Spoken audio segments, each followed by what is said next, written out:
e a ideia é mostrarmos o que é liberdade. E essa semana eu pude experimentar algo que eu nunca tinha passado na minha vida. Olha, por um bom período, durante quase 10 anos, posso dizer assim, 10, 12 anos, por um bom tempo, joguei voleibol. E nós que somos praticantes do esporte, sem ser jogador de voleibol, uma coisa é ser jogador, outra coisa é ser peladeiro, né? Uma diferença muito grande. Quando nós machucarmos, Hernani deve lembrar muito bem, disse que quando a gente machucava um dedo, por exemplo, quase todos os dedos das minhas mãos, eles são quebrados. Quase todos, se não todos. Apenas esse que não quebrou. Mas todos os outros eu tenho dificuldade de voltar o dedo para o lugar. Sabe por quê? Porque quebrou. E no quebrar, em vez de colocar um gesso, tá? A gente coloca só uma tipóiazinha no dedo, né? Perdão, uma talazinha no dedo e passa um esparadrapo e vamos para o jogo, né? Bom, na segunda-feira eu tive esse acidente com a minha mão e aí na terça eu coloquei um gesso. Gente, gesso não é de Deus. Eu me senti a pessoa mais presa do mundo. Primeiro, com a coceira, né? Imagina você coçar com a mente aonde que não dá para coçar, né? Nunca tinha colocado gesso, por isso que eu falo, né? 40 anos depois, colocar um gesso é brincadeira, né? Tá de brincadeira, né? Tá de brincadeira, né? Então eu coloquei o gesso na terça-feira, mas na quarta eu comecei a perceber que os meus dedinhos estavam roxeando e eles estavam sem circulação. Bom, o que eu fiz? Na quarta voltei pro titio. E não tinha o ortopedista, mas o clínico falou que somente o ortopedista poderia tirar. Eu, valha-me Deus, né? O ortopedista não veio me atender. Ora, nada que um ortopedista de 24 horas de plantão como eu possa remover algo que estava tão matante, tanto na minha vida quanto na minha mão, né? E aí, logicamente, que eu precisei do apoio de algumas enfermeiras, a minha esposa e a minha cunhada Simone, para poder me ajudar a enfiar a mão dentro de um balde d'água e com uma faca, por favor, serrar o gesso. A hora que eu tirei esse gesso, eu me senti eu tive uma sensação de liberdade assim tremenda. E eu até falei brincando, bom, isso vai servir de exemplo para a mensagem de domingo. Ó, pastor, mas e aí? O senhor voltou lá no médico depois? Depois eu voltei. Aí o titio, mais responsável ou menos irresponsável, não sei dizer o que, ele colocou só uma tala do lado de cá, né? E aí enfaixou para o outro lado. Mas a mão está aqui, já está boa, eu preciso fazer uma prova amanhã. E eu não sei como é que eu vou fazer essa prova amanhã. Porque se eu não fizer essa prova amanhã, na outra segunda também eu não posso fazer, porque ainda vou estar com a tala, mas estou pensando em levar Mateus para poder responder as questões para mim, de administração de produção. É uma saída. Você pode ficar livre do erro, sim. Quando eu pensei nessa série de mensagens, alguma coisa, isso já foi para os pequenos grupos, a primeira coisa que eu pensei foi saber o que era liberdade. Outra coisa era saber o que é experimentar uma liberdade. Tem muita gente que não sabe o que é liberdade. Às vezes confundem liberdade com libertinagem. Ora, a liberdade tem cercas, tem limites, há inícios e há fim. Você pode ir até no lugar. Libertinagem não. Libertinagem não tem cercas, não tem limites. Outro detalhe: a distância entre você ser livre e você experimentar a liberdade, existe uma distância enorme que muitos, provavelmente aqui presentes, nunca tenha experimentado o que é ser livre. E aqui eu não quero usar jargões evangélicos, jargões cristãos para dizer que ser livre, ou não cristãos, melhor dizendo, para dizer que para ser livre é que eu posso beber à vontade, é que eu posso fumar à vontade, é que eu posso ter várias mulheres, eu posso usufruir dos meus bens de qualquer maneira. Não, não confunda isso. Isso não é liberdade. Na verdade, isso é escravidão. O texto que nós vamos usar como base nessa série é João no capítulo 8, versículo 32. Eu acho que ele está no esboço de vocês. Se não está, está sendo apresentado ali na tela. Eu queria ler junto com vocês, numa só voz. Vamos lá? João 8, 32. Vamos lá? E conhecereis a verdade, e a verdade vos libertará. Mais uma vez, vamos lá? E conhecereis. Certa vez, um homem chegou para Jesus e perguntou: Jesus, o que é a verdade? Quem foi esse homem? Quem foi que chegou para Jesus e perguntou? O que é a verdade? Não. Pilatos chegou para Jesus e perguntou: Jesus, o que é a verdade? O que é a verdade? Jesus disse para ele. Boa pergunta, em outras palavras. A verdade é a palavra de Deus. A verdade é a palavra de Deus, apontada para o nosso Senhor e Salvador Jesus Cristo. E esse texto de João capítulo 8, versículo 32, é interessante. Se nós pudéssemos lê-lo todo, não vai ser possível, porque nós não vamos discorrer de João capítulo 8 todo, mas apenas para fazer um pequeno comentário, e diria para que você pudesse fazer isso em sua casa. A partir do versículo 31, Jesus vai chamar os judeus, sabe de quê? Filhos do diabo. Sabe quem eram os judeus? Eles eram intitulados povo de Deus, e Jesus vai dizer para eles: vocês são filhos do diabo. Se nós lermos o verso 32, por isso que Jesus vai dizer: e conhecereis a verdade, e a verdade vos libertará, porque a palavra de Deus. E é nesse instante Jesus estava apontando para ele.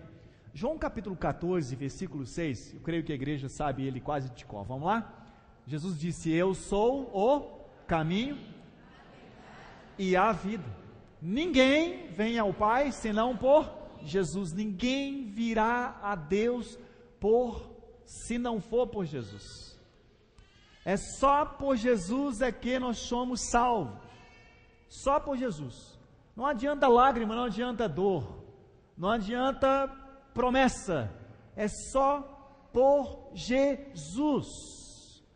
Não há mais ninguém que possa trazer a liberdade para você, a não ser Jesus. Você pode ter dinheiro, você pode ter profissão, você pode ter todas as coisas na sua vida, mas você será verdadeiramente livre se você tiver Jesus na sua vida e experimentar a ação de Jesus na sua vida. E quando se fala dos filhos do diabo, aqui, que Jesus vem dizer, nesse capítulo, me chama a atenção para os dias atuais. Provavelmente Jesus poderia reunir, vamos lá, você aqui complacente, 70% dos brasileiros e falar assim: olha, vocês são filhos do diabo. E aqui eu não quero dizer que os evangélicos tá fora dessa lista, não, porque aqui tinha gente religiosa. Sabe o que é gente religiosa? É aquela que pega a sua bíbliazinha, coloca debaixo do braço e vai para a igreja. É aquela que no momento da devolução trazem a sua oferta, o seu dízimo. É aquela que uma vez ou outra serve. Religiosidade é a bandeira do inferno, porque essas pessoas, elas ainda continuam o quê? Sabe o quê? Presas. É como se fosse aquele cara que cumpriu 30 anos de prisão, 30 anos numa cadeia com segurança máxima, e mesmo depois dele solto, mesmo depois dele ter pago aqueles 30 anos de cadeia, ainda ele sente: eu ainda me sinto preso. É como se fosse aquele passarinho, que por um bom tempo nós acostumamos ele na gaiola. Ele vai para um lado, vai para o outro, vai para um lado, vai para o outro, ele acostuma ali naquela cadeia, naquela gaiola. Até que um dia que nós vamos lá, abrimos a gaiola, deixamos o pássaro sair, colocamos ele para o lado de fora, mas o pássaro já não bate as asas mais, sabe por quê? Porque ele continua sendo preso. Ele ainda não se sente livre. E por isso que você pode ser livre do erro. O que é erro? Erro é engano, inexatidão, transgressão, apartamento da honestidade ou da justiça, falta de desregramento, mau comportamento, tudo que não confere com o original. E tudo que não confere com o original é o quê? Falso, é pirata. A gente costuma dizer assim: é do Paraguai, né? Há equipamentos que são muito parecidos uns com os outros. Há notas, o governo acabou de lançar notas novas para diferenciar a verdade, a nota verdadeira da falsa, e ele coloca várias coisas ali. E ninguém quer ser enganado. Na verdade, nós acostumamos muito apontar o erro do outro, mas esquecemos dos nossos. Agora, todos nós erramos. Alguns erros são de fato mais penosos do que outros. Alguns deles nos colocam em situações piores do que outros. Lógico, isso é lógico. A lei da vida é essa. Se eu faço uma falta no jogador, no meio de campo, pode não levar tanto perigo quanto se eu fizer na beirada da área. E não será uma penalidade máxima se eu fizer dentro da área. Sabe por quê? Diante dos homens, existe sim um nível de erro, mas diante de Deus, não existe. Para Deus não existe erro, errinho e errão, né? Bom, dizem que errar é humano, e continuar no erro é elano, daqueles pênaltis que o Brasil perdeu por aí afora. Alguém uma vez disse: errar é humano, perdoar é divino. Como errar é humano, temos acostumado a viver com os nossos erros. Mas quando paramos para pensar nas consequências dos nossos erros, é que tomamos uma atitude de querer acertar.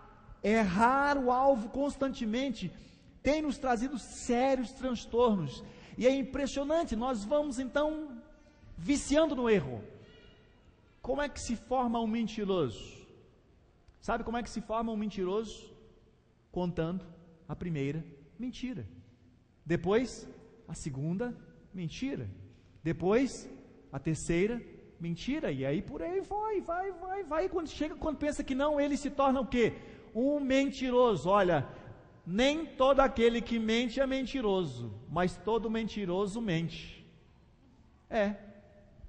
Não entendi.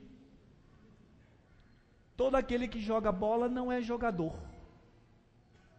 Pode ser peladeiro, mas todo jogador, no caso de futebol, é jogador. Então, não vai naquela que a gente já ouviu: todo mundo faz, eu vou passar no semáforo vermelho, porque todo mundo faz, eu vou passar no semáforo vermelho, porque até a polícia passa, eu vou passar no semáforo vermelho, porque o pastor também passou. Vamos acostumando. E a pergunta seria então: e quem gosta de errar? Quem gosta de viver em seus erros, né? E é interessante que às vezes nós nos pegamos com os nossos próprios erros. Primeira verdade dessa noite: todos nós erramos. Todos nós erramos. Vira para a pessoa do seu lado e diga para ela: ei, psiu, Você erra. Pode falar com ela. E fala com ela de novo: eu também erro.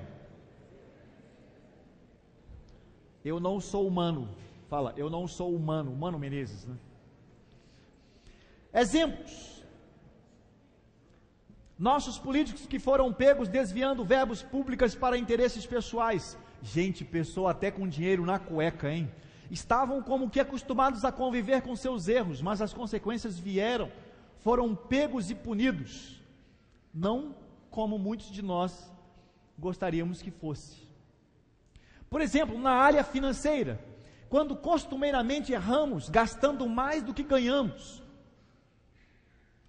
Joia, e no momento de gastar, por exemplo, a tendência é que a gente quer receber o pagamento, a gente quer gastar, mas as consequências, elas virão, as contas chegarão, fielmente pelo correio, e junto com elas uma série de outras pressões.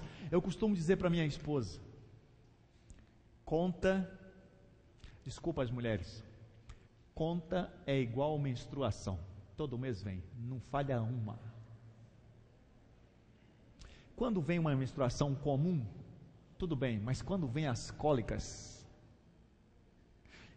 e juntamente com as cólicas pode vir uma coisa chamada TPM, e dói. Nós erramos no trabalho, quando erramos enrolando, matando tempo, fazendo algo que sabemos que não deveríamos fazer, mais cedo ou mais tarde as consequências virão e terei que procurar outro emprego. Olha, já há uma pesquisa que atinge também as pessoas que trabalham pelo governo, mas não é somente pelas pessoas do governo. Nós temos um irmão aqui na igreja que trabalha numa empresa, e eu tive a oportunidade também de trabalhar numa empresa assim, fazendo um checklist do que as pessoas acessam. Boa parte das pessoas que estão trabalhando, elas estão com o MSN ligado, com o Twitter ligado, com o Facebook ligado, com o Orkut ligado, e ao mesmo tempo atualizando todas essas redes sociais. E aí quando chega no final do dia, nós não damos conta do serviço que foi planejado. Ora, quem paga essa conta? Senão o seu próprio patrão. Solução? Bom, solução, vamos contratar aí a Mais Tecnologia, porque eles têm uma lá de rastrear tudo que você acessa. Isso aqui você não pode, isso aqui você não pode, isso aqui você não pode, isso aqui você não pode. Trabalho, pessoas enrolando, pessoas empurrando. Erramos também nos relacionamentos. Por exemplo, no casamento, erramos em não dar a atenção devida, o tempo e investimento devido que a relação demanda. Preferimos estar no bar, no campo, na vizinha, na frente da televisão, e as consequências chegam, principalmente por parte das mulheres. As mulheres cobram de nós homens. Se você não der tempo para sua esposa, você pode ter certeza, você vai arrumar confusão. Estoura o relacionamento, brigas acontecem, discussões, algumas vezes até físicas, e aí está o preço da nossa transgressão, do nosso constante errar o alvo. E é impressionante, nós maridos, a coisa que eu acho que deve ser só eu, né? Deve ser só eu. Não vejo isso na minha esposa, mas deve ser só eu. Quando a gente fica enfurecido, chateado, quando nós chegamos na porta de casa e a esposa nossa está lá batendo papo com a vizinha. Marido nenhum gosta disso. Bom, se o marido for sério, né? Assim como tem esposa que não suporta marido que, em vez de terminar de sair do trabalho e vir para casa, o maridão vai dar uma passada no barzinho para tomar nem que for uma Coca-Cola, né? Esposa quer prestação de contas. Erramos também com os nossos filhos. E antes dos filhos, vamos falar dos relacionamentos. E é impressionante, o Brasil entra na fila daquilo que os norte-americanos estão fazendo. Os brasileiros estão partindo para o segundo, para o terceiro, para o quarto, para o quinto. Casamento. Não que você não pode casar. Case com quem você quiser, quantas vezes você quiser. Mas No segundo casamento, geralmente a gente descobre, errei de novo. Porque casa no terceiro, errei de novo. Na verdade, você não errou de novo. Nós erramos.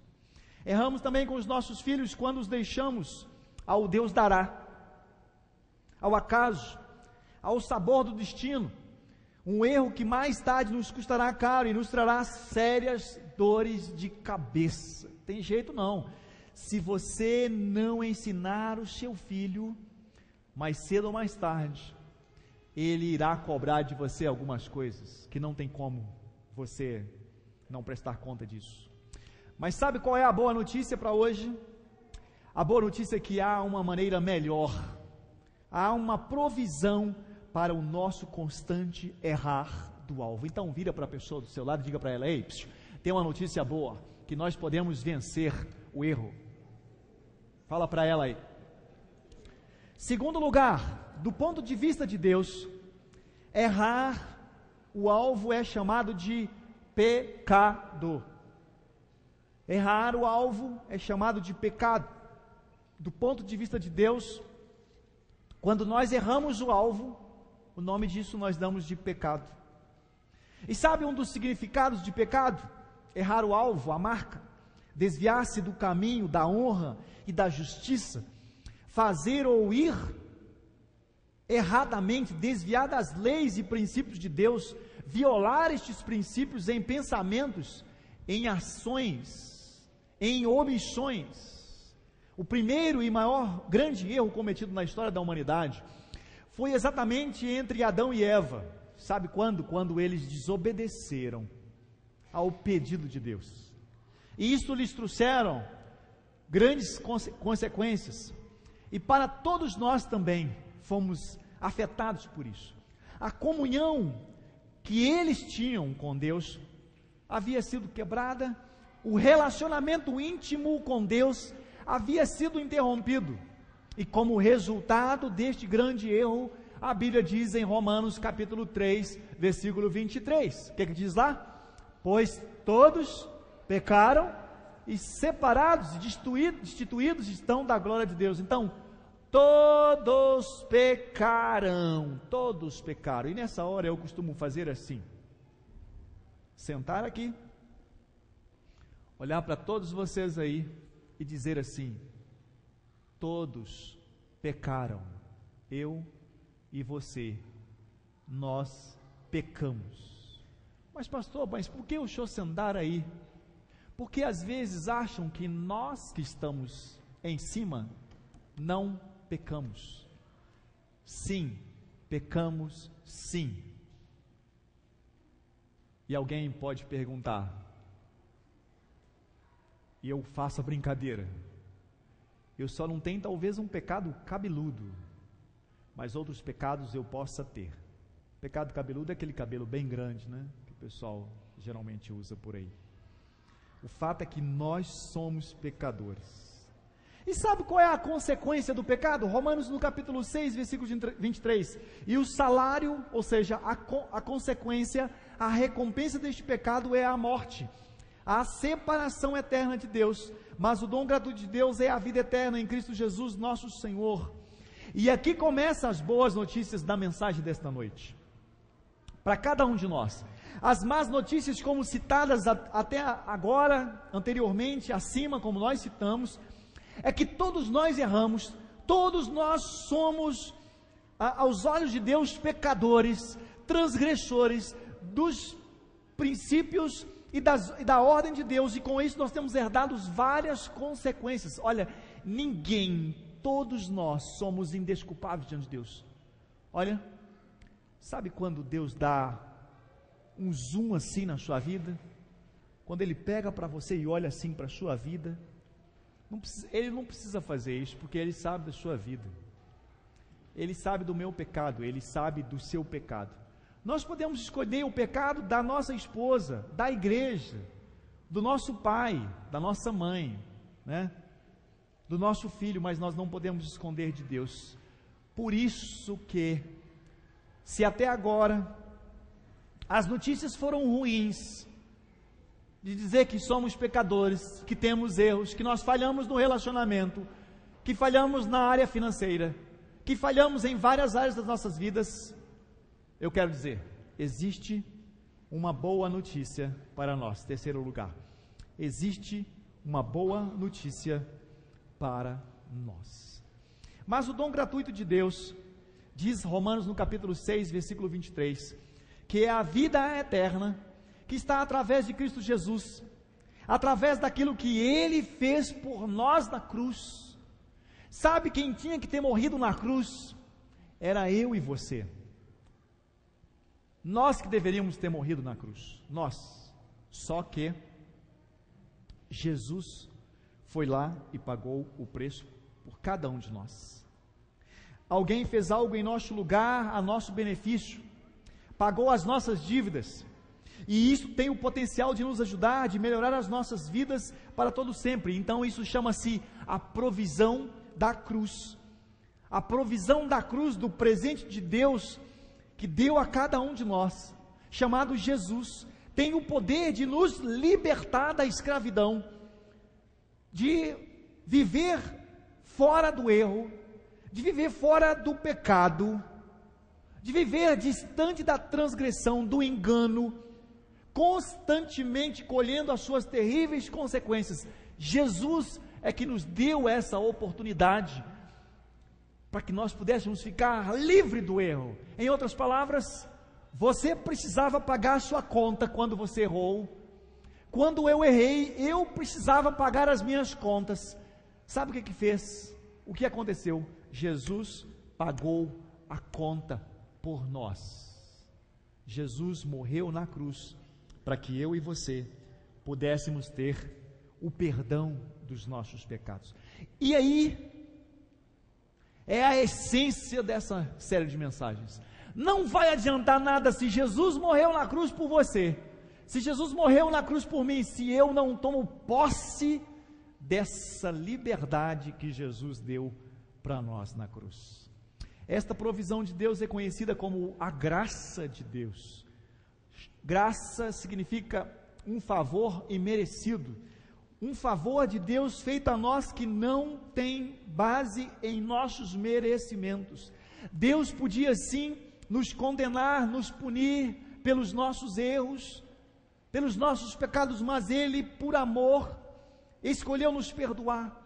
Ele escolheu oferecer o seu Filho como sacrifício pelos nossos pecados. Romanos no capítulo 5, versículo 8 diz: mas Deus prova o seu amor para conosco, em que Cristo morreu por nós, sendo nós ainda pecadores. Apocalipse capítulo 1, versículo 5 diz: aquele que nos ama e pelo seu sangue nos libertou dos nossos pecados. Romanos no capítulo 6, versículo 18 diz: e uma vez libertados do pecado, fostes feitos servos da justiça. Romanos no capítulo 6, versículo 22 diz: agora porém, libertados do pecado, transformados em servos de Deus, tendes o vosso fruto para a santificação, e por fim, a vida eterna. Sabe o que isso significa, querido? Significa que nós temos uma ótima notícia, em que eu não preciso mais ficar guardando o meu pecado, porque Jesus já pagou o preço por mim na cruz. A Bíblia diz que o sangue de Jesus nos purifica de todo pecado. 1 João no capítulo 1, versículo 8 diz: se dissermos que não temos pecado, capítulo 1, versículo 7, se dissermos que não temos pecado, fazemo-lo mentiroso, e a verdade não está em nós. 1 João 1,9 diz: mas se confessarmos os nossos pecados, Ele, Jesus, é fiel e justo para nos perdoar os pecados e nos purificar de toda a injustiça. Sabe o que significa? Está pago sua conta, não tem mais nada para poder pagar.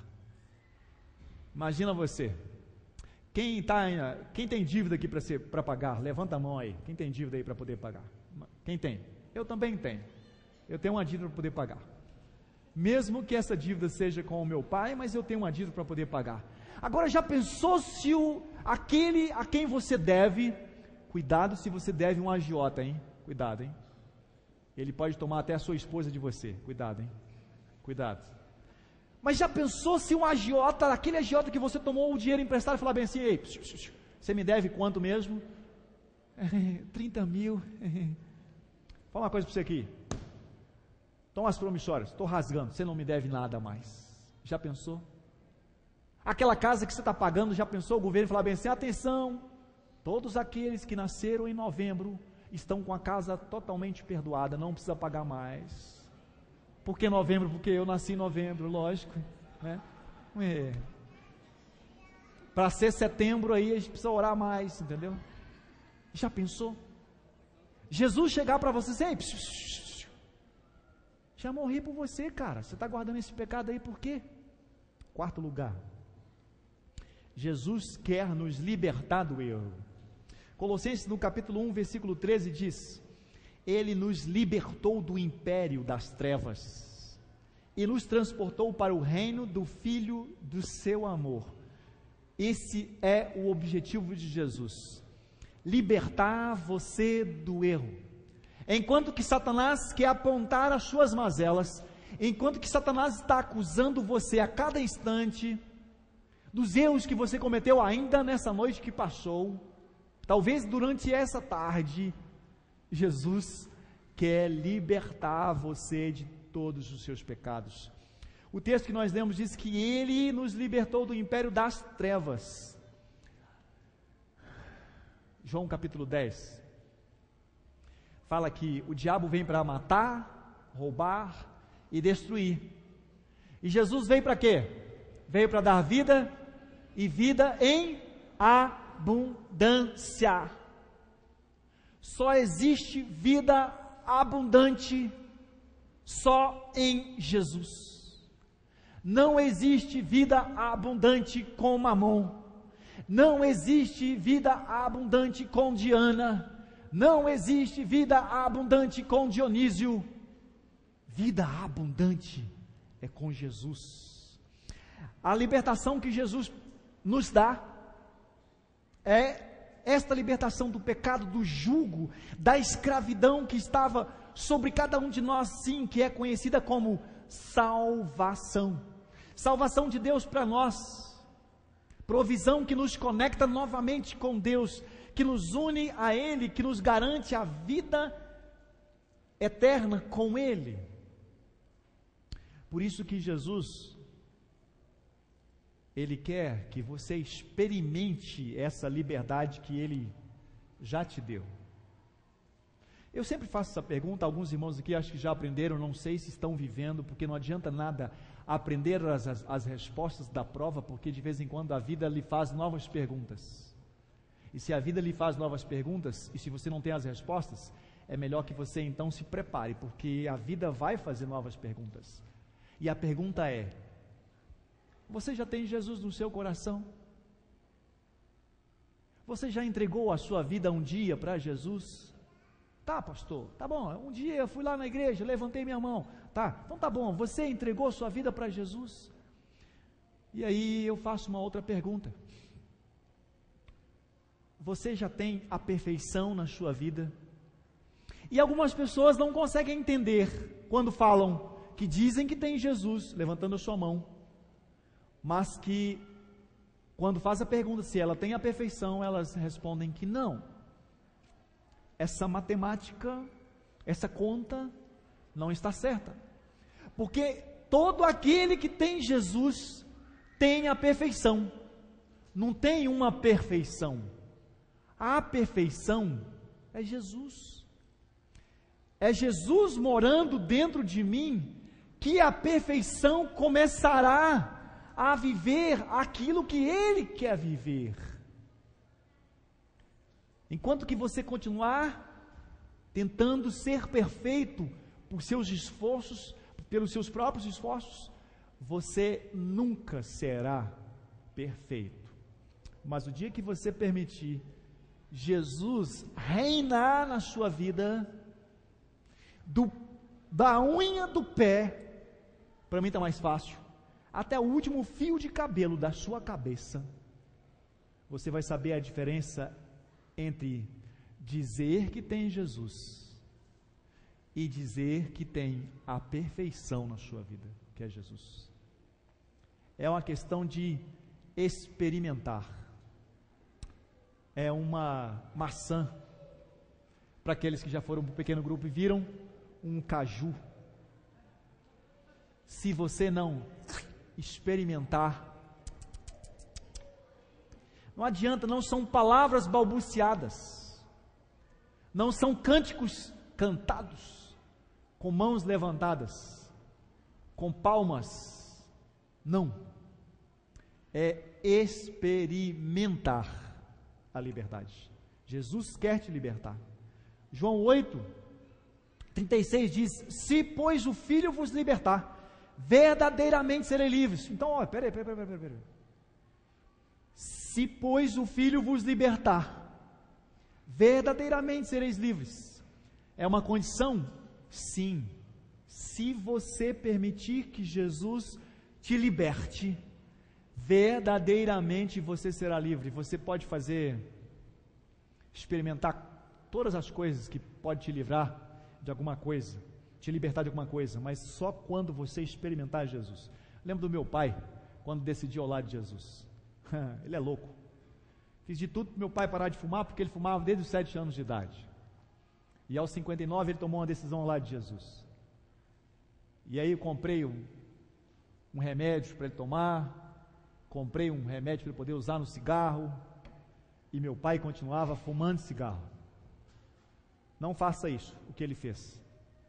Ele então um dia disse para Deus: Deus, se o Senhor quer mesmo que eu fique livre desse cigarro, por favor, que o Senhor me dê uma enfermidade. Eu nunca vi meu pai enfermo.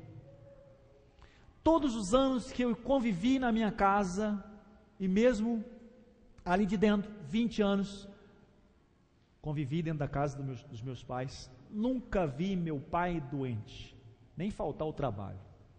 Meu pai ficou 1 semana doente. Foi ao médico, não sei o que é. Mas quem experimenta Jesus, querido, é outra coisa. Não é falar de boca para fora, é experimentar. Ou seja, se você permitir que Jesus te liberte, você será verdadeiramente livre. Ou seja, de verdade, não estamos mais sob o nosso controle. Erramos, mas isto agora não é mais um hábito, um estilo de vida. Não é nossa prática habitual. Temos como filhos de Deus em nós o poder, a força para não pecar. E se pecarmos, temos a provisão de Deus de confessar os nossos pecados. Essa que é a diferença. Eu jogo futebol, mas eu não sou jogador de futebol não, sou peladeiro. A maioria do pessoal aqui pode jogar futebol, mas é tudo peladeiro. Tudo peladeiro. Jogador de futebol é aquele que tem profissão, aquele que está ali, ganhando dinheiro, vivendo daquilo. Essa é a diferença do pecador e do pecadeiro. Pecadeiro é por minha conta. Pecador e pecadeiro. Pecador é aquele que peca, e peca, e peca para cima, e peca para baixo, e peca para a direita, e peca para a esquerda, e peca, peca de todas as maneiras. E o pecadeiro, ele peca, e ele fala assim: caramba, pequei de novo. Ó Espírito Santo, obrigado porque o Senhor me incomodou nessa área e eu preciso mudar nessa área. É a diferença do pecadeiro, é o peladeiro, do jogador de futebol. Sabe o que você precisa fazer então? Primeiro, confessar os nossos pecados. Confesse os seus pecados. Confesse os seus pecados. Preciso acelerar aqui.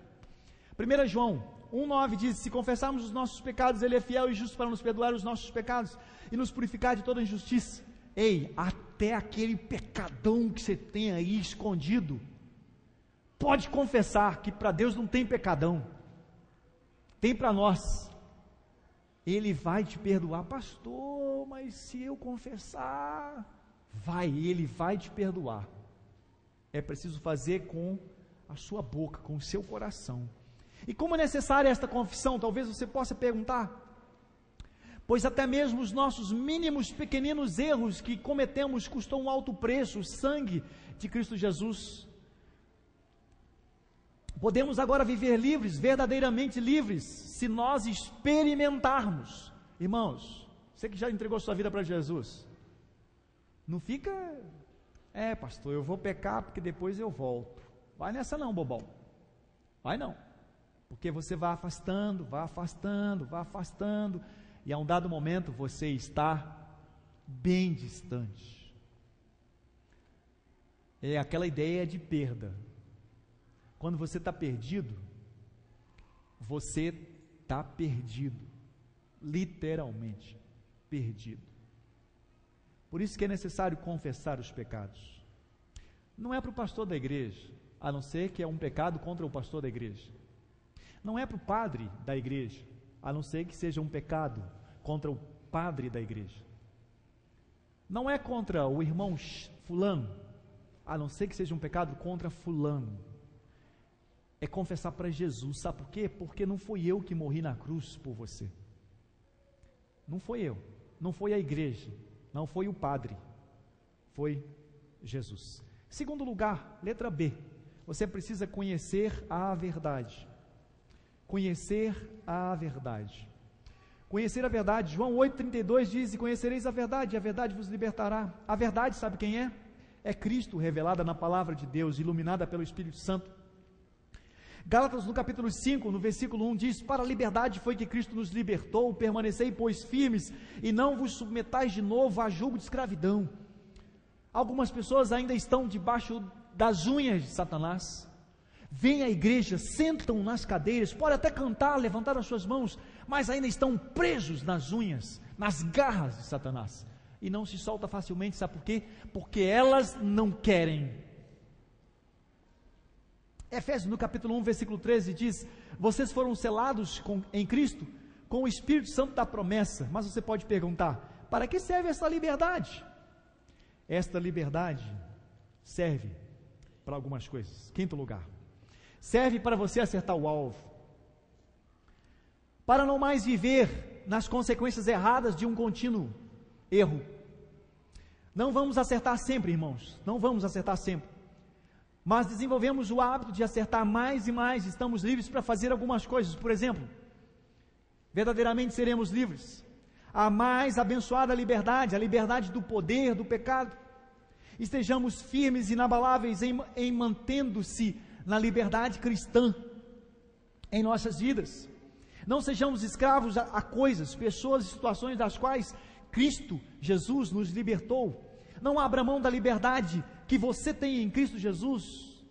Olha, veja bem, Satanás não pode tocar na vida de um crente. Não pode possuir, melhor dizendo, não pode possuir a vida de um crente.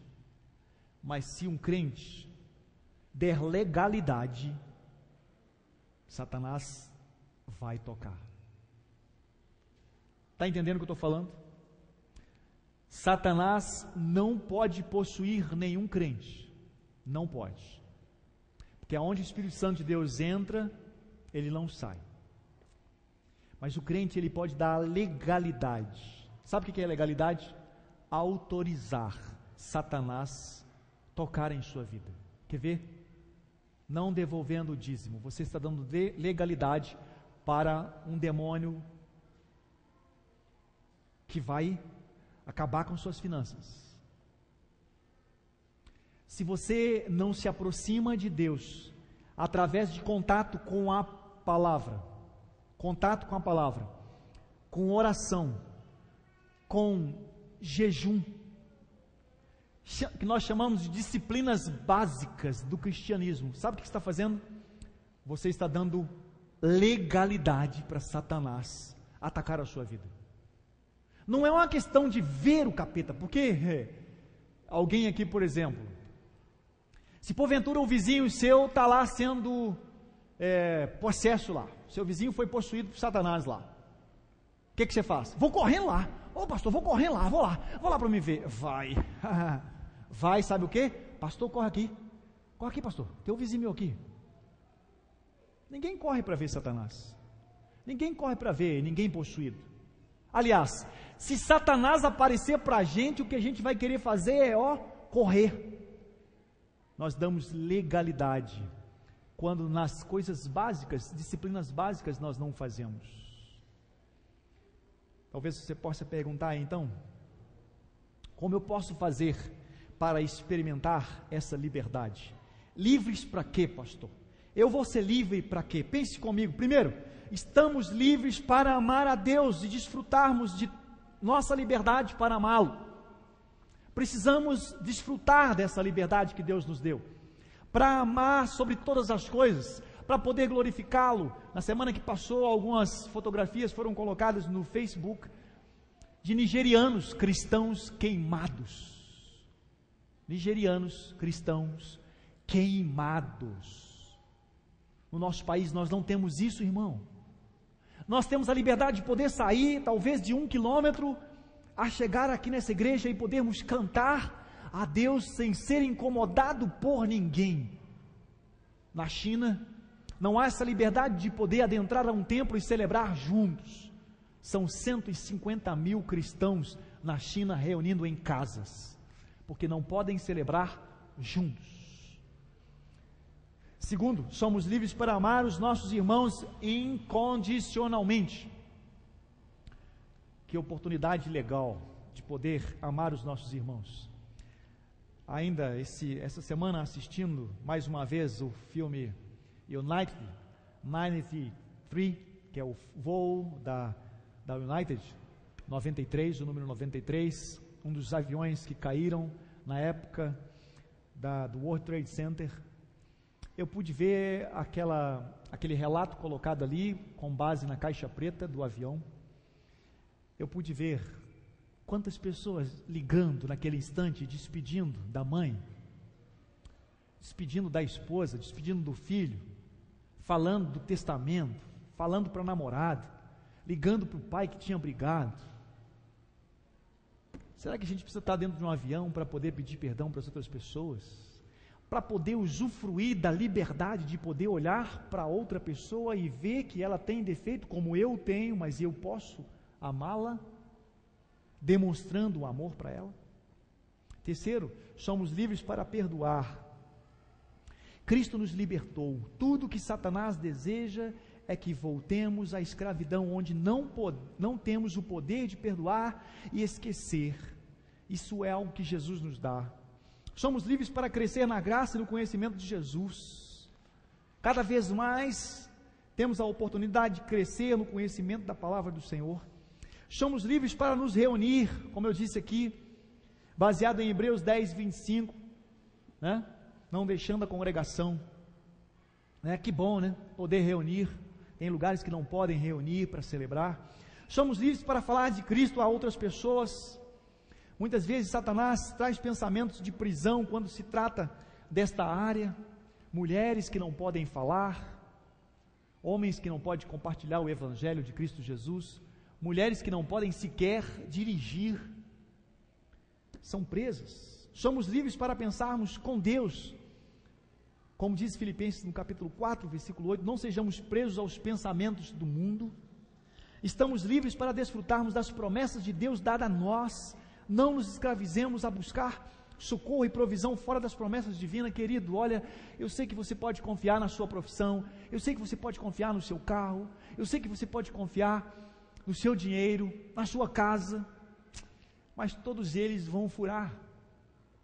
Todos eles um dia vão lhe deixar perdido. As promessas de Deus não falham. Creia nisso, tome posse disso. Nono lugar, estamos livres para lermos a palavra de Deus, estudarmos, a cada instante orarmos. Na Rússia não se pode ler a Bíblia, não tem Bíblia, não pode distribuir Bíblia na Rússia. Livres para remirmos o tempo, Efésios 5,16 fala sobre isso, para aproveitarmos as oportunidades, como diz também Colossenses no capítulo 4, versículo 5, a gente desperdiça muito tempo, vai desperdiçando tempo, a gente consegue gastar tempo com várias outras coisas, mas a gente não consegue gastar tempo com a palavra. A gente chega para celebrar e a gente já fica procurando quantas horas que termina esse culto. Eu preciso ir embora. Anda logo, pastor, termina aí, pastor. E hoje tem música demais, e o pastor demorou, e o texto é longo, e os pontos da mensagem é longa demais. Mas a gente consegue se perder no tempo para assistir uma partida de futebol, num filme.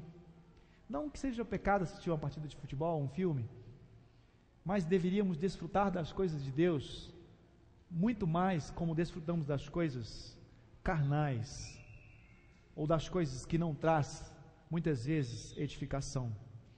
Sabe qual é a conclusão? A conclusão é que nós precisamos desfrutar, precisamos abraçar, precisamos colocar devido valor sobre a liberdade que temos em Cristo, porque você foi feito para ser livre, você está livre, você é livre, sabe em quem? Em Jesus. Não há liberdade em um outro, liberdade é só em Jesus. Você precisa experimentar essa liberdade em Jesus. Curve a sua cabeça, feche os seus olhos, ore nesse instante. Queria que você estivesse falando com Deus nesse instante. Talvez você está preso em algum pecado, querido. Não sei qual é o pecado. Talvez você nem esteja preso num pecado, mas talvez não tenha experimentado a liberdade, não tomou posse da liberdade. Nessa noite, eu quero dar essa oportunidade para você. A oportunidade de você experimentar a liberdade em Cristo Jesus. De você dizer, olha, eu sou livre em Cristo Jesus. Eu quero ser livre em Cristo Jesus. Há alguém aqui neste auditório que nessa noite quer dizer, eu quero ser livre em Cristo Jesus. Eu quero pedir Jesus que entre na minha vida e que apague todos os meus pecados.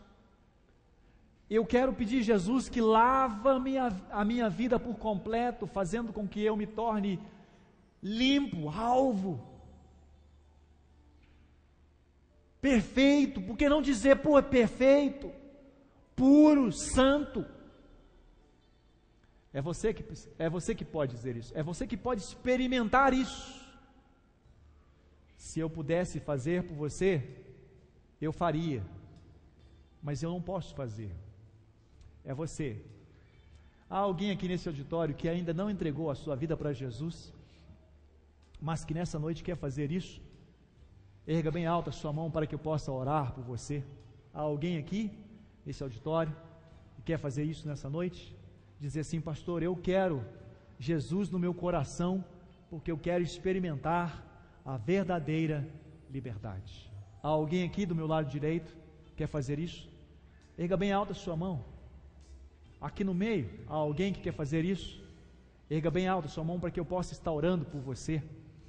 Aqui do meu lado esquerdo, alguém quer fazer isso? Há pessoas, há irmãos que estão orando por você nesse instante, querido. Não se sinta constrangido. Saiba que você nesse instante não pode ver. Nesse instante você não pode, talvez você pode perceber, mas não ver o quanto que Satanás está louco, mais louco que você não levante a sua mão para dizer que você não pode entregar a sua vida para Jesus, porque ele quer continuar ainda guiando a sua vida, ele quer continuar controlando a sua vida, mas Jesus também está do outro lado, juntamente com os servos dele, orando pela sua vida. Mais uma vez eu vou lhe perguntar, você que está aqui nessa noite, que ainda não entregou a sua vida para Jesus, quer fazer isso? Erga bem alta a sua mão, quero orar por você nesse instante. Há alguém aqui nesse auditório? Mais uma vez? Se não há, curva a sua cabeça, feche os seus olhos, vamos orar ao nosso Deus. Pai Todo-Poderoso, muito obrigado, Deus. Obrigado pela oportunidade de poder estar trazendo a Tua palavra nessa noite. Obrigado, Senhor, por ter feito-nos livres do pecado, livres do erro, Deus. Quando Jesus morreu na cruz para nos salvar. Obrigado, Deus, porque Jesus pagou esse preço por mim, por cada um de nós, para podermos experimentar a verdadeira liberdade. Deus, toque no coração de cada pessoa aqui presente, para que nós possamos experimentar, cada um de nós possamos experimentar, aqueles que ainda não têm experimentado a verdadeira liberdade em Cristo Jesus. Somos livres para glorificar o nome do Senhor, somos livres para testemunhar de Cristo Jesus, somos livres para estar lendo a Tua Palavra, distribuindo a Tua Palavra, compartilhando a Tua Palavra, para orarmos a Ti, Deus. Que possamos saber usar essa liberdade, Deus, para glorificar o nome do Senhor. Obrigado pela oportunidade de estarmos nessa noite transmitindo a Tua Palavra. Muito obrigado. Jesus, receba as nossas vidas. Que o Teu nome seja também glorificado nessa noite, pois nós oramos no nome de Jesus. Amém, amém e amém. Deus abençoe a cada um de vocês. Tem uma música? Tem? Pode subir o pessoal da música. Deus abençoe a cada um de vocês. Estão convidados para estarem participando da segunda mensagem no próximo domingo. Nos pequenos grupos nós estamos também estudando sobre isso. Nessa semana já está indo material para você lá no pequeno grupo.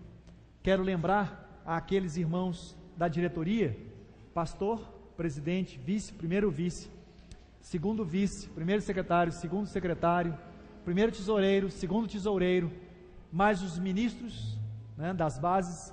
No próximo sábado, às 15 horas, nós temos reunião do Conselho de Líderes da Igreja. 15 horas aqui na igreja. Deus abençoe.